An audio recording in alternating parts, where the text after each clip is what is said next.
തൃശൂർ ജില്ലയിലായിരുന്നു കേരള മനസാക്ഷിയെ നടുക്കിയ ദാരുണ സംഭവം അരങ്ങേറിയത്. അതിരാവിലെ ചാവക്കാടുള്ള വെള്ളരിക്കൽ വീട്ടിലേക്ക് പതിവ് പോലെ ജോലിക്കാരി തങ്കമണി എത്തിയ സാഹചര്യത്തിലായിരുന്നു പതിവിന് വിപരീതമായി വീടിന്റെ വാതിൽ അടച്ചിട്ടിരിക്കുന്ന കാഴ്ച കണ്ടത്. ഒരാൾക്ക് കയറിപ്പോകത്തക്ക വലിപ്പത്തിൽ വീടിന്റെ ഭിത്തിയിൽ വലിയൊരു ദ്വാരം രൂപപ്പെട്ടിരിക്കുന്നു. ഇത്രയും വലിപ്പത്തിൽ വീടിന്റെ ഭിത്തി ആരാണ് തുരന്നതെന്ന് സംശയം തോന്നിയ തങ്കമണി അതിവേഗത്തിൽ തന്നെ വീടിന്റെ മുൻഭാഗത്തേക്ക് നടന്നപ്പോഴായിരുന്നു സമീപത്തുണ്ടായിരുന്ന പൈപ്പിൽ രക്തം പറ്റിപ്പിടിച്ചിരിക്കുന്ന കാഴ്ച തങ്കമണിയുടെ ശ്രദ്ധയിൽപ്പെട്ടത്. ഭയന്നുപോയ തങ്കമണി അതിവേഗത്തിൽ തന്നെ വീടിന്റെ മുൻഭാഗത്തു കൂടി നടന്ന് ഗേറ്റും കടന്ന് പുറത്തേക്ക് ഓടുകയും സമീപവാസികളെയൊക്കെ വിവരമറിയിക്കുകയും ചെയ്തു. അതിവേഗത്തിൽ തന്നെ ആ വാർത്ത സമീപ പ്രദേശങ്ങളിലൊക്കെ പരന്നു. നാട്ടുകാരൊക്കെ ആ വീട്ടിലേക്ക് ഓടിയെത്തുകയും ചെയ്തു. ഓടിക്കൂടിയ നാട്ടുകാർ വീടിന് ചുറ്റും നടന്ന് വീട്ടുടമസ്ഥയായ ലതയും ആ വീട്ടിലെ കാർത്തിയായനി വല്യമ്മയും ലതയുടെ മകളെയും ഒക്കെ പേരെടുത്ത് വിളിച്ചു നോക്കി. എത്ര വിളിച്ചു നോക്കിയിട്ടും വീടിനുള്ളിൽ നിന്നും യാതൊരു പ്രതികരണവും ഉണ്ടായില്ല. ഭയന്നുപോയ ആളുകൾ മുൻഭാഗത്തെ വാതിൽ ചവിട്ടി തുറക്കുന്നതിനെ കുറിച്ച് ആലോചിച്ചപ്പോഴായിരുന്നു കൂട്ടത്തിലൊരു വ്യക്തി നാട്ടുകാരെ തടഞ്ഞുകൊണ്ട് വിവരം പോലീസിൽ അറിയിക്കാമെന്നുള്ള കാര്യം അറിയിച്ചത്.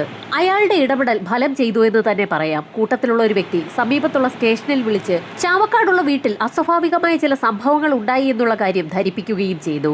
വിവരമറിഞ്ഞ പോലീസ് സംഘം ഉടൻ തന്നെ അവിടേക്ക് പുറപ്പെടുകയും ചെയ്തു.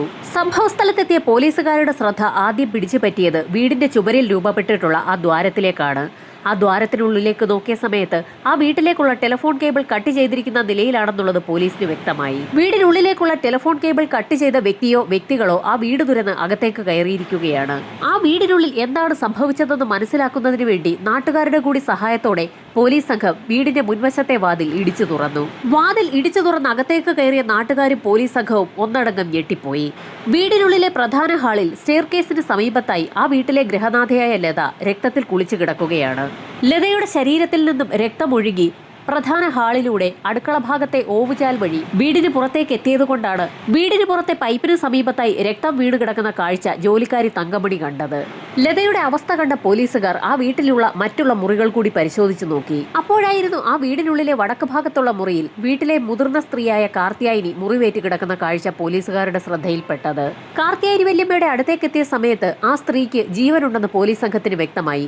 ഉടൻ തന്നെ അവരെ ഹോസ്പിറ്റലിലേക്ക് ഷിഫ്റ്റ് ചെയ്യുന്നതിനുള്ള നടപടിക്രമങ്ങളും ഒരു പോലീസുകാർ നടത്തുകയും ചെയ്തു. ഇതേസമയം തന്നെ മറ്റൊരു സംഘം പോലീസുകാർ SIയുടെ നിർദ്ദേശപ്രകാരം പടിക്കെട്ടിലൂടെ മുകളിലത്തെ നിലയിലേക്ക് കയറി. ലതയുടെ ഭർത്താവും മകളുമാണ് ഇനി ആ വീട്ടിൽ ബാക്കിയുള്ളത്. മുകളിലത്തെ നിലയിലെത്തിയ പോലീസുകാർ നടുക്കുന്ന ഒരു കാഴ്ചയാണ് കണ്ടത്. മുകളിലത്തെ മുറിയിൽ ലതയുടെ ഭർത്താവും മകളും രക്തത്തിൽ കുളിച്ചു കിടക്കുകയാണ്. ലതയുടെ ഭർത്താവ് രാമചന്ദ്രന്റെയും മകൾ ചിത്രയുടെയും തലയിൽ ശക്തിയേറിയ എന്തോ ആയുധം ഉപയോഗിച്ച് അടിച്ചതിന്റെ എല്ലാ ലക്ഷണങ്ങളുമുണ്ട്. പാര പോലെയുള്ള ആയുധം ഉപയോഗിച്ചാകാം അവരുടെ തല അടിച്ച് ചിതറിച്ചിരിക്കുന്നതെന്ന് പോലീസിന് വ്യക്തമായി. ആ വീട്ടിലുള്ള 4 പേരിൽ 3 പേരും അതിക്രൂരമായി കൊല്ലപ്പെട്ടിരിക്കുകയാണ്. കാർത്തിയായനി വല്യമ്മയ്ക്ക് മാത്രമാണ് അല്പം ജീവൻ ബാക്കിയുള്ളത്.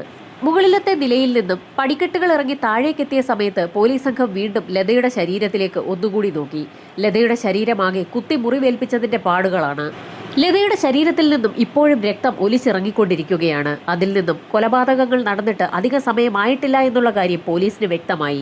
ഈ സമയത്തായിരുന്നു വീടിന്റെ ഒരു ഭാഗത്തെ ഭിത്തിയിൽ അവർ കണ്ട ദ്വാരത്തെക്കുറിച്ച് പോലീസ് സംഘത്തിന് ഓർമ്മ വന്നത്. ആ ദ്വാരം വിശദമായി പരിശോധനയ്ക്ക് വിധേയമാക്കിയപ്പോൾ അതിലൂടെ ഒരാൾക്ക് അനായാസം പുറത്തേക്ക് ഇഴഞ്ഞു നീങ്ങി കടക്കാൻ കഴിയുമെന്നുള്ളത് പോലീസിന് വ്യക്തമായി. ഈ സമയത്തായിരുന്നു ആ മുറിക്കുള്ളിലെ ലൈറ്റ് പോലീസുകാർ ഓണാക്കിയത്. ലൈറ്റ് ഓണാക്കിയതും പോലീസുകാർ നടുങ്ങിപ്പോയി. ആ മുറിക്കുള്ളിലെ ഭിത്തിയിലാകെ എന്തൊക്കെയോ കുത്തിക്കുറിച്ചിരിക്കുകയാണ്. ഈ സമയത്തായിരുന്നു പ്രധാന ഹാളിന്റെ ഒരു ഭാഗത്ത് അടച്ചിട്ട നിലയിലുള്ള ഒരു മുറി പോലീസുകാരുടെ ശ്രദ്ധയിൽപ്പെട്ടത്. ആ മുറിയുടെ വാതിലൊന്ന് ആഞ്ഞു തള്ളിയപ്പോൾ അത് അകത്തേക്ക് തുറക്കപ്പെട്ടു. അകത്തേക്ക് നോക്കിയ പോലീസുകാർ ഞെട്ടിക്കുന്ന മറ്റൊരു കാഴ്ച ആ മുറിയിൽ കാണുകയാണ്. ആ മുറിയിലെ കട്ടിലിൽ ഏതോ ഒരു വ്യക്തി കിടക്കുകയാണ്. ആ വ്യക്തിയുടെ കയ്യിൽ നിന്നും രക്തം ഇറ്റിറ്റ് വീഴുന്നുണ്ട്. ആ മുറിക്കുള്ളിലെ ലൈറ്റിട്ട പോലീസ് സംഘം ആ വ്യക്തിയെ മറിച്ചിട്ട് നോക്കി. അയാളെ കണ്ട പോലീസുകാർ ആകെ നടുങ്ങിപ്പോയി. ആ കിടക്കുന്ന വ്യക്തി നാട്ടിൽ അത്യാവശ്യം ഗുണ്ടാ പരിപാടികളുമൊക്കെയായി നടക്കുന്ന മുള നവാസ് എന്ന വ്യക്തിയാണ്. അത്യാവശ്യം കൊട്ടേഷൻ പരിപാടികളുമായി ബന്ധപ്പെട്ട് മുള നവാസിനെ പലപ്പോഴും സ്റ്റേഷനിൽ പോലീസ് സംഘം ചോദ്യം ചെയ്യാൻ വിളിച്ചു വരുത്തിയിട്ടുണ്ട്. അങ്ങനെയുള്ള ഒരു വ്യക്തി എങ്ങനെയാണ് ആ വീട്ടിലെത്തിയതെന്നായിരുന്നു പോലീസിന്റെ സംശയം.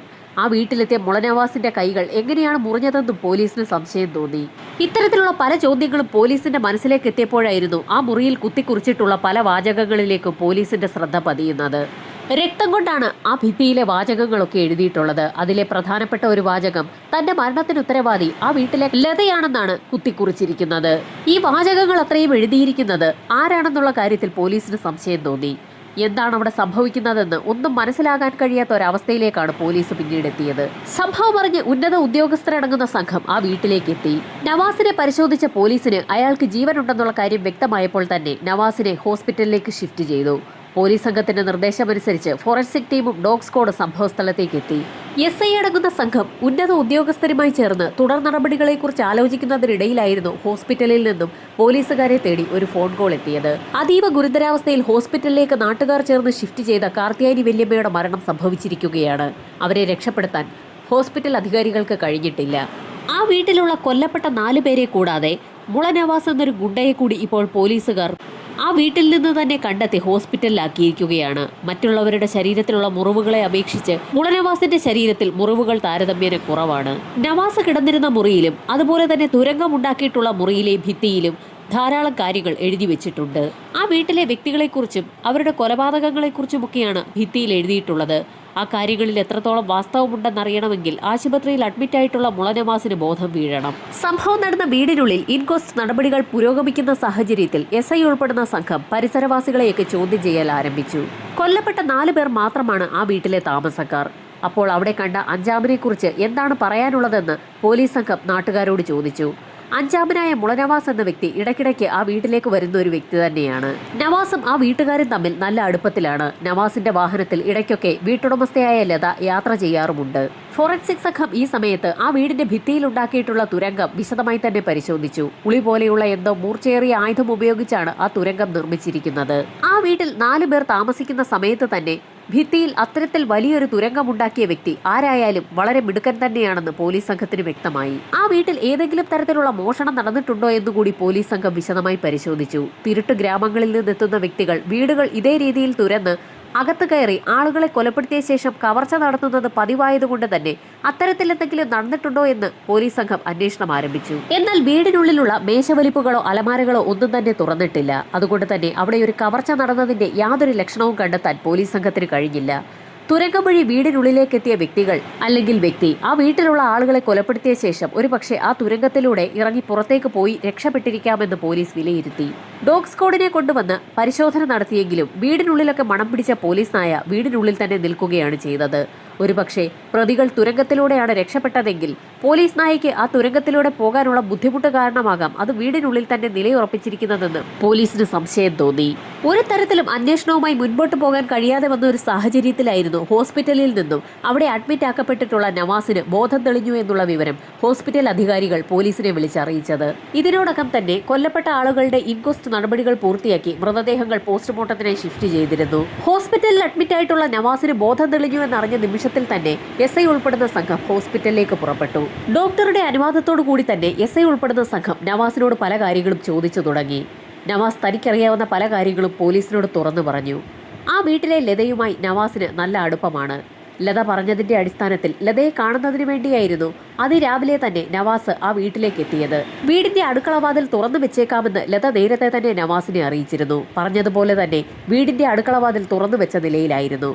അതിലൂടെ അകത്തേക്ക് കയറിയ നവാസ് വീടിനുള്ളിൽ കടന്ന് പ്രധാന ഹാളിലെത്തിയപ്പോഴായിരുന്നു രക്തത്തിൽ കുളിച്ച് പടിക്കെട്ടിന് സമീപത്ത് കിടക്കുന്ന ലതയെ കണ്ടത്. ഭയന്നുപോയ നവാസ് ആ സമയത്തായിരുന്നു അകത്തെ മുറിയിൽ നിന്നും ഒരു ഞരക്കം കേട്ടത്.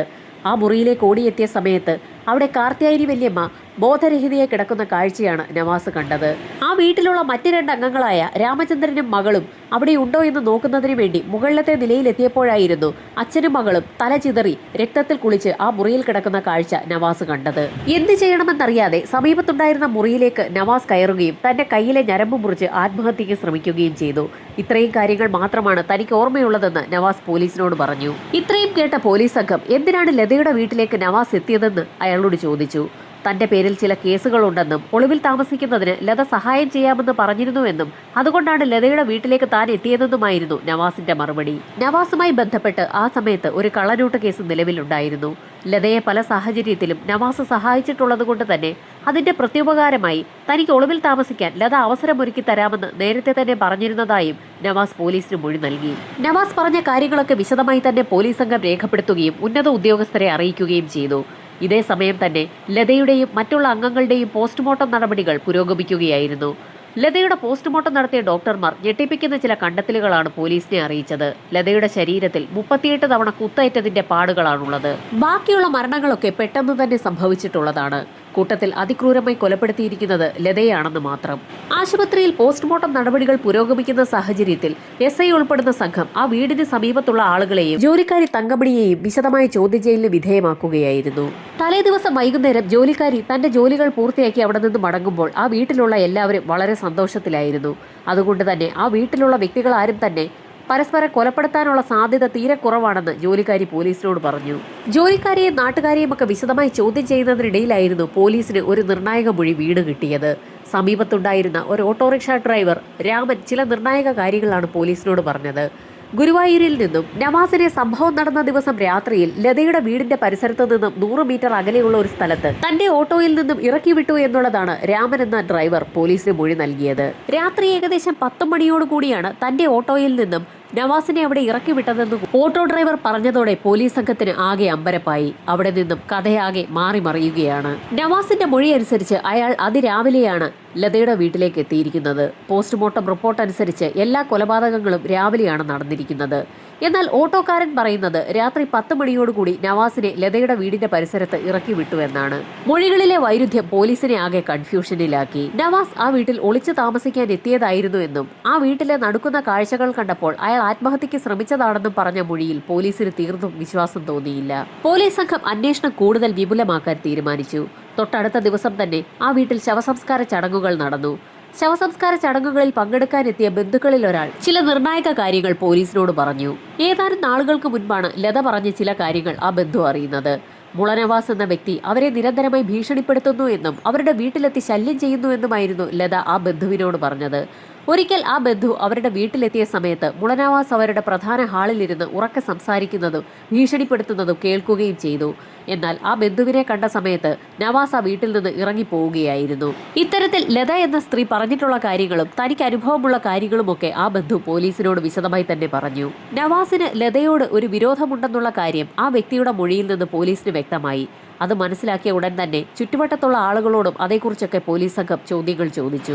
നാട്ടുകാരും ചില കാര്യങ്ങൾ പോലീസിനോട് തുറന്നു പറഞ്ഞു. നേരത്തെ നവാസ് എന്ന വ്യക്തിയുടെ വണ്ടിയായിരുന്നു ലതയുടെ വീട്ടുകാർ എവിടെയെങ്കിലും ഓട്ടം പോകുന്നതിന് വിളിക്കുന്നത്. എവിടെയെങ്കിലും പോകാനുണ്ടെങ്കിൽ നവാസ് കാറുമായി എത്തുകയും ലതയും കുടുംബവും അയാളുടെ കാറിൽ കയറി സഞ്ചരിക്കുകയും ചെയ്യും.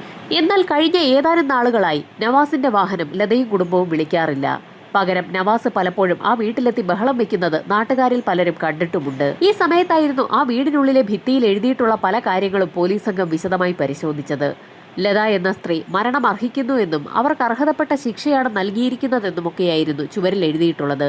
അതുകൂടാതെ ലതയെ താൻ ഒരുപാട് സ്നേഹിച്ചിരുന്നു എന്നും അതുപോലെ തന്നെ ലതയെ വെറുക്കുന്നു എന്നും സൂചിപ്പിക്കുന്ന വരികളും ആ ഭിത്തിയിൽ എഴുതിയിട്ടുണ്ട്.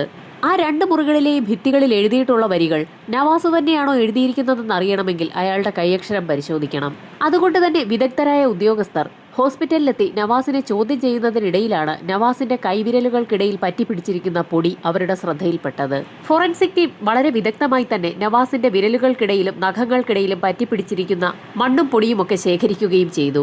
നവാസിൽ സംശയം തോന്നിയ പോലീസ് സംഘം അയാളെ മജിസ്ട്രേറ്റിന് മുൻപിൽ ഹാജരാക്കുകയും അറസ്റ്റ് രേഖപ്പെടുത്തുകയും ചെയ്തു. കൊലപാതകങ്ങൾ നടന്ന് 2 ദിവസത്തിനകം തന്നെ പ്രതിയെന്ന് ആരോപിക്കപ്പെടുന്ന ഒരു വ്യക്തി അറസ്റ്റിലായിരിക്കുകയാണ്. എന്നാൽ ആ വ്യക്തി തന്നെയാണോ കൊലപാതകം നടത്തിയിരിക്കുന്നതെന്നുള്ള കാര്യം പിന്നീട് പോലീസിന് തെളിയിക്കേണ്ടി വരുന്ന ഒന്നാണ്. അറസ്റ്റ് ചെയ്യപ്പെട്ട നവാസിനെ പോലീസ് സംഘം വിശദമായി തന്നെ ചോദ്യം ചെയ്യലിന് വിധേയമാക്കി. അതിനു പുറമെ തെളിവ് ശേഖരണത്തിന്റെ ഭാഗമായി സംഭവം നടന്ന വീട്ടുപരിസരത്ത് എത്തിക്കുകയും തെളിവെടുപ്പ് നടത്തുകയും ഒക്കെ ചെയ്തു. അതിന്റെയൊക്കെ ഭാഗമായി കുറ്റപത്രം കോടതിയിൽ സമർപ്പിക്കുകയും ചെയ്തു.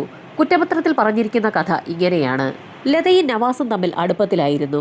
ആ അടുപ്പം തുടങ്ങുന്നത് ഏതാനും നാളുകൾക്ക് മുൻപ് നവാസിന്റെ വാഹനത്തിൽ തൃശൂരിൽ നിന്നും ലതയും കുടുംബവും എറണാകുളത്തേക്ക് ഒരു യാത്ര ചെയ്തപ്പോഴാണ്. അതിനു മുൻപ് നവാസിനെ അവർക്ക് പരിചയമുണ്ടായിരുന്നില്ല. നവാസിന്റെ വാഹനം ഓട്ടം പോകുന്നതിന് വിളിച്ചതുകൊണ്ട് തന്നെ ആ യാത്രയിൽ നവാസ് മനഃപൂർവ്വം ലതയുമായി ഒരടുപ്പമുണ്ടാക്കി. ലതയുടെ ഭർത്താവ് രാമചന്ദ്രനാകട്ടെ ചില മാനസിക പ്രശ്നങ്ങളുള്ള വ്യക്തിയാണ്. അതുകൊണ്ട് തന്നെ അവരുടെ ബന്ധം തീർത്തും ശൈഥില്യാവസ്ഥയിലായിരുന്നു. ഇത് മനസ്സിലാക്കിയ നവാസ് ലതയുമായി അതിവേഗത്തിൽ തന്നെ അടുക്കുകയായിരുന്നു. അങ്ങനെ ആ യാത്ര ലതയുടെയും നവാസിന്റെയും ജീവിതം ആകെ മാറ്റിമറിച്ചു. ആ യാത്രയ്ക്ക് ശേഷം ലതയും നവാസും തമ്മിൽ കണ്ടുമുട്ടുന്നതിന് പല അവസരങ്ങളും ഉണ്ടാവുകയും ആ അവസരങ്ങൾ പിന്നീട് നവാസിനെ ലതയുടെ വീട്ടിലേക്ക് വരെ എത്തിക്കുകയും ചെയ്തു. ലതയും നവാസും തമ്മിലുള്ള ബന്ധത്തെക്കുറിച്ച് ലതയുടെ വീട്ടുകാർക്ക് പോലും ചില അറിവുകൾ കിട്ടി. ആ സമയത്തായിരുന്നു ലത ഗർഭിണിയാണെന്നുള്ള വിവരം നവാസ് അറിയുന്നത്. ലതയുടെ വയറ്റിൽ തന്റെ കുഞ്ഞ് വളരുന്നു എന്നുള്ള കാര്യം നവാസ് അറിഞ്ഞപ്പോൾ അയാൾ തീർത്തും സന്തുഷ്ടനായി. എന്നാൽ നവാസിനെ അമ്പരപ്പിച്ചുകൊണ്ട് തന്നെ ലത ആ ഗർഭം അലസിപ്പിക്കുകയും ചെയ്തു. ആ സംഭവം നവാസിനെ തീർത്തും ഉലച്ചു കളഞ്ഞു. ആ സംഭവത്തിന് ശേഷം ലത നവാസിൽ നിന്നും അകലാനും തുടങ്ങി. ലതയെ മനഃപൂർവ്വം തന്റെ കൂടെ നിർത്താൻ നവാസ് ശ്രമം നടത്തുന്നുണ്ടെങ്കിലും ലത ബോധപൂർവം തന്നെ നവാസിൽ നിന്ന് അകലുകയാണെന്ന് അയാൾക്ക് വ്യക്തമായി. ലതയ്ക്ക് സ്ഥിരമായി നവാസിനെ നിലനിർത്താൻ താല്പര്യമില്ല എന്നുള്ള കാര്യം നവാസ് അറിഞ്ഞു തുടങ്ങുമ്പോൾ നവാസിന് അത് തീർത്തും ഒരു ഷോക്കായി. നവാസിനെ തനിക്കിനി താല്പര്യമില്ല എന്ന തരത്തിൽ ലത സംസാരിച്ചതോടുകൂടി നവാസിന് ലതയോട് ദേഷ്യമായി. താല്പര്യമുള്ള സമയത്ത് മാത്രം ലത തന്നെ ഉപയോഗിച്ച ശേഷം തീർത്തും ഒഴിവാക്കിയിരിക്കുകയാണെന്ന് മനസ്സിലാക്കിയ നിമിഷം മുതൽ തന്നെ നവാസിന് ലതയോട് വൈരാഗ്യം തോന്നി തുടങ്ങി. അങ്ങനെ ലതയെ അവസാനിപ്പിക്കാൻ തന്നെ നവാസ് തീരുമാനിച്ചു. ലതയെ അവസാനിപ്പിക്കാൻ നവാസ് തീരുമാനിക്കുന്ന സമയത്ത് പോലും കള്ളനോട്ട് കേസിൽ നവാസ് ഒളിവിൽ കഴിയുന്ന സമയമാണ്. എന്നാൽ ഈ സമയത്ത് പോലും നവാസിന്റെ ചിന്ത മുഴുവൻ ലതയെക്കുറിച്ചായിരുന്നു. നവാസ് വിളിക്കുന്ന കോളുകളൊന്നും തന്നെ ലത അറ്റൻഡ് ചെയ്യാതെയായി. നവാസിനെ വീട്ടിലേക്കും കയറ്റാതെയായി. അങ്ങനെയാണ് നവാസ് ആ തീരുമാനമെടുക്കുന്നതും സംഭവം നടന്ന ദിവസം രാത്രിയിൽ ഗുരുവായൂരിൽ നിന്നും ചാവക്കാട്ടേക്ക് ഓട്ടോയിൽ വരുന്നതും. ലതയുടെ വീടിന് സമീപത്ത് ഓട്ടോയിൽ നിന്നിറങ്ങിയ നവാസിന്റെ കൈവശം ഒരു സഞ്ചി ഉണ്ടായിരുന്നു. ആ സഞ്ചിയിൽ നിറയെ അയാളുടെ പണിസാധനങ്ങളുമായിരുന്നു. രാത്രിയിൽ എല്ലാവരും നല്ല ഉറക്കമായി എന്ന് മനസ്സിലാക്കിയ നവാസ് അവരുടെ വീടിന്റെ ഭിത്തി ഒരു ഭാഗത്തു നിന്നും തുരന്നു തുടങ്ങി. അങ്ങനെ തുരങ്കമുണ്ടാക്കി വീടിനുള്ളിലേക്ക് പ്രവേശിക്കുകയായിരുന്നു. ലതയും ഭർത്താവും മകളും മുകളിലത്തെ നിലയിലായതുകൊണ്ട് തന്നെ അവർ ശബ്ദമൊന്നും കേട്ടതുമില്ല. താഴത്തെ നിലയിൽ വടക്ക് ഭാഗത്തെ മുറിയിൽ ഉറങ്ങുകയായിരുന്ന കാർത്യായനി വല്യമ്മയും യാതൊരു വിധത്തിലുള്ള ശബ്ദവും കേട്ടില്ല. അങ്ങനെ വീടിനുള്ളിലേക്ക് പ്രവേശിച്ച നവാസ് അവിടെ ഒരു ഭാഗത്ത് തന്റെ കാത്തിരിപ്പ് തുടർന്നു. അങ്ങനെ കാത്തിരുന്നപ്പോഴാണ് നവാസിന്റെ മനസ്സിൽ ഒരാശയം തോന്നിയത്. ലതയെ കൊലപ്പെടുത്തിയതിനു ശേഷം ആത്മഹത്യ ചെയ്യാനായിരുന്നു നവാസിന്റെ തീരുമാനം. താൻ അത്തരത്തിൽ ആത്മഹത്യ ചെയ്തെങ്കിൽ തൊട്ടടുത്ത ദിവസം നേരം പുലരുന്ന സമയത്ത് തന്നെ നാട്ടുകാർ വിവരമറിയും. അങ്ങനെ നാട്ടുകാർ വിവരമറിയുമ്പോൾ ലതയെ എന്തിനാണ് താൻ കൊലപ്പെടുത്തിയതെന്ന് അവരറിയാതെ പോകും. അങ്ങനെ നാട്ടുകാരെയും പോലീസുകാരെയും ബോധിപ്പിക്കുന്നതിനു വേണ്ടിയായിരുന്നു നവാസ് ചുമരിൽ ലതയെക്കുറിച്ച് പല കാര്യങ്ങളും എഴുതി വെക്കാൻ തീരുമാനിച്ചത്. ലതയോടുള്ള തന്റെ അടുപ്പവും ലത എങ്ങനെയൊക്കെ തന്നെ സ്വാധീനിച്ചു എന്നുള്ള കാര്യവുമൊക്കെ നവാസ് ഭിത്തിയിൽ എഴുതി തുടങ്ങിയത്. തന്റെ മനസ്സിൽ തോന്നിയ കാര്യങ്ങളൊക്കെ നവാസ് ചുവരിൽ എഴുതിക്കൊണ്ടേയിരുന്നു. അങ്ങനെ നേരം പുലർന്ന് ഏകദേശം 6 മണിയോടടുപ്പിച്ച് ലത മുകളിലത്തെ മുറിയിൽ നിന്നും താഴേക്ക് ഇറങ്ങി വന്നു. താഴത്തെ ഹാളിൽ ലതയെ കാത്ത് സാക്ഷാൽ നവാസ് കാത്തു നിൽക്കുന്നുണ്ടായിരുന്നു. ലത പടിക്കെട്ടുകൾ ഇറങ്ങി താഴേക്ക് എത്തിയ സമയത്ത് തന്നെ അവിടെ പതുങ്ങി നിന്നിരുന്ന നവാസ് അതിവേഗത്തിൽ തന്നെ ലതയുടെ പുറത്തേക്ക് ചാടി വീഴുകയും അവരുടെ വായും മൂക്കും കൂടി പൊത്തിപ്പിടിച്ച ശേഷം തന്റെ കൈവശം കരുതിയിരുന്ന കത്തി ഉപയോഗിച്ച് ലതയുടെ ശരീരത്തിലേക്ക് ആഞ്ഞു കുത്തുകയും ചെയ്തു. കലിയൊടുങ്ങാത്ത നവാസ് ആ കത്തി ഉപയോഗിച്ച് തുടരെ ലതയുടെ ശരീരത്തിൽ ആഞ്ഞു കൊണ്ടേയിരുന്നു. ഏതാനും നിമിഷങ്ങൾക്കകം തന്നെ ലത നിശ്ചലയായി എന്നുള്ള കാര്യം നവാസിന് ബോധ്യമായി. തറയിലേക്ക് വീണ ലതയുടെ ശരീരത്തിലേക്ക് വീണ്ടും നവാസ് കത്തി ഉപയോഗിച്ച് ആഞ്ഞു കുത്തി. ലതയുടെ മരണം ഉറപ്പിച്ച നവാസ് തറയിൽ നിന്നും എഴുന്നേറ്റ സമയത്തായിരുന്നു നവാസിനെ തന്നെ നോക്കി അമ്പരന്ന് നിൽക്കുന്ന കാർത്യായനി വല്യമ്മയെ കണ്ടത്. അവരെ കണ്ട നിമിഷത്തിൽ തന്നെ കത്തിയുമായി നവാസ് കാർത്യായനി വല്യമ്മയുടെ അടുത്തേക്ക് പാഞ്ഞെടുക്കുകയും അവരെ കുത്തി വീഴ്ത്തുകയും ചെയ്തു. മുകളിലത്തെ മുറിയിലുണ്ടായിരുന്ന രാമചന്ദ്രനെയും മകൾ ചിത്രയെയും കുറിച്ച് അപ്പോഴാണ് നവാസ് ഓർത്തത്. അതിവേഗത്തിൽ തന്നെ മുകളിലത്തെ മുറിയിലേക്ക് എത്തിയ നവാസ് അവിടെയുണ്ടായിരുന്ന ഒരു പാര ഉപയോഗിച്ച് ആ 2 പേരുടെയും തല അടിച്ചു ചിതറിക്കുകയും ചെയ്തു. ഇത്രയും ചെയ്ത നവാസ് പടിക്കെട്ടുകൾ ഇറങ്ങി താഴെ ഹാളിന് സമീപത്തുള്ള മുറിയിലേക്ക് എത്തുകയും മുറിയുടെ വാതിലടച്ച ശേഷം കൈവശമുണ്ടായിരുന്ന കത്തി ഉപയോഗിച്ച് സ്വന്തം കൈത്തണ്ട മുറിക്കുകയും ചെയ്തു. താൻ ചെയ്ത കാര്യങ്ങളൊക്കെ ശരിയാണോ എന്ന് ആ സമയത്തായിരുന്നു നവാസിന് തോന്നലുണ്ടായത്. പിന്നീട് താൻ ചെയ്ത കാര്യങ്ങളും നേരത്തെ തനിക്ക് അനുഭവപ്പെട്ട കാര്യങ്ങളുമൊക്കെ ആ രക്തം ഉപയോഗിച്ച് ഭിത്തിയിലൊക്കെ നവാസ് കുത്തിക്കുറിക്കുകയും ചെയ്തു. ഏതാനും നിമിഷങ്ങൾക്കകം തന്നെ രക്തം വാർന്നൊലിച്ചുകൊണ്ടിരുന്ന നവാസിന്റെ ബോധം പോവുകയും ചെയ്തു. അങ്ങനെ ഏതാനും നിമിഷങ്ങൾക്കകമായിരുന്നു പതിവ് പോലെ ജോലിക്കാരി തങ്കമണി വീട്ടിലേക്ക് എത്തിയതും ബാക്കിയുള്ള സംഭവങ്ങളൊക്കെ ആ വീട്ടിൽ അരങ്ങേറിയതും. ജോലിക്കാരി എത്താൻ അല്പം കൂടി വൈകിയിരുന്നെങ്കിൽ നവാസും രക്തം വാർന്ന് അവിടെ കിടന്ന് മരിച്ചുപോയേനെ. കോടതിയിൽ വാദപ്രതിവാദങ്ങൾ നടന്നപ്പോൾ വധശിക്ഷയ്ക്ക് വിധിക്കേണ്ട കുറ്റകൃത്യങ്ങളാണ് നവാസ് ചെയ്തതെന്ന് പ്രോസിക്യൂഷൻ അതിശക്തമായി തന്നെ വാദിച്ചു. എന്നാൽ നവാസ് ആ വീട്ടിലെത്തിയപ്പോൾ അവിടെ മരിച്ചു കിടക്കുന്ന ലതയെയും അവരുടെ ബന്ധുക്കളെയുമാണ് കണ്ടതെന്നും ആ കാഴ്ച കണ്ട് സമനില തെറ്റിപ്പോയ നവാസ് ആ വീട്ടിൽ വെച്ച് ആത്മഹത്യക്ക് ശ്രമിച്ചതാണെന്നുമായിരുന്നു എതിർഭാഗം കോടതിയിൽ വാദിച്ചത്. ഡിഫൻസ് അവരുടെ വാദം തെളിയിക്കാൻ ശ്രമിക്കുന്ന സമയത്തായിരുന്നു ഫോറൻസിക് ടീമിന്റെ വിശദമായ രേഖപ്പെടുത്തലുകൾ കോടതിയിൽ ഹാജരാക്കപ്പെട്ടത്. ആ വീട്ടിൽ തുരങ്കം നിർമ്മിച്ചിരിക്കുന്നത് നവാസാണ്. നവാസിന്റെ നഖങ്ങൾക്കിടയിൽ നിന്നും ആ വീട്ടിലെ ഭിത്തിയിലെ മണ്ണ് പറ്റിപ്പിടിച്ചതിന്റെ അടയാളങ്ങൾ ഫോറൻസിക് സംഘം നേരത്തെ തന്നെ ശേഖരിച്ചതാണ്. ലതയുടെ വീട്ടിലെ ഭിത്തിയിൽ നിന്നുള്ള മണ്ണ് തന്നെയാണ് നവാസിന്റെ നഖങ്ങൾക്കിടയിൽ പറ്റിപ്പിടിച്ചിരിക്കുന്നത്. ആ വീടിനുള്ളിൽ നിന്നും ഫോറൻസിക് സംഘത്തിന് നവാസിന്റെ കൈവിരൽ അടയാളം പതിഞ്ഞ ഒരു കുപ്പിയും ലഭിച്ചിട്ടുണ്ട്. നവാസ് ആ വീട്ടിൽ നിന്നും വെള്ളം കുടിച്ചു എന്നതിന്റെ തെളിവാണ് ആ കുപ്പിയിലെ വിരലടയാളം. ആ 2 മുറികളിലെ ഭിത്തികളിലും എഴുതിയിരിക്കുന്നത് നവാസ് തന്നെയാണെന്ന് അയാളുടെ കൈയക്ഷരം വെച്ച് വിദഗ്ധർ തിരിച്ചറിഞ്ഞു കഴിഞ്ഞു. അതിന്റെ റിപ്പോർട്ടും പ്രോസിക്യൂഷൻ കോടതിയിൽ ഹാജരാക്കുകയും ചെയ്തു. വാദപ്രതിവാദങ്ങൾക്കൊടുവിൽ തൃശൂർ സെഷൻസ് കോടതി നവാസിന് വധശിക്ഷയാണ് വിധിച്ചത്. ആ വധശിക്ഷ ഹൈക്കോടതിയിലെത്തിയപ്പോൾ അത് 30 വർഷത്തെ ജീവപര്യന്തമായി മാറി. കേസ് ഇപ്പോൾ സുപ്രീം കോടതിയിൽ എത്തിയിരിക്കുകയാണ്. സുപ്രീം കോടതി 30 വർഷത്തെ ജീവപര്യന്തം 25 വർഷത്തെ ജീവപര്യന്തമാക്കി മാറ്റിയിരിക്കുകയാണ്. എന്നാൽ സുപ്രീം കോടതി അതിന്റെ കൂടെ ഒരു നിർണായക തീരുമാനം കൂടി പുറപ്പെടുവിച്ചിട്ടുണ്ട്. 25 വർഷത്തെ ശിക്ഷ പൂർത്തിയാക്കിയതിനു ശേഷം മാത്രമേ നവാസിന് പുറത്തിറങ്ങാൻ കഴിയൂ എന്നും അതിനു മുൻപ് നവാസിന് പരോൾ അനുവദിക്കുകയില്ല എന്നുമുള്ള ഉത്തരവാണ് സുപ്രീം കോടതി പുറപ്പെടുവിച്ചിട്ടുള്ളത്.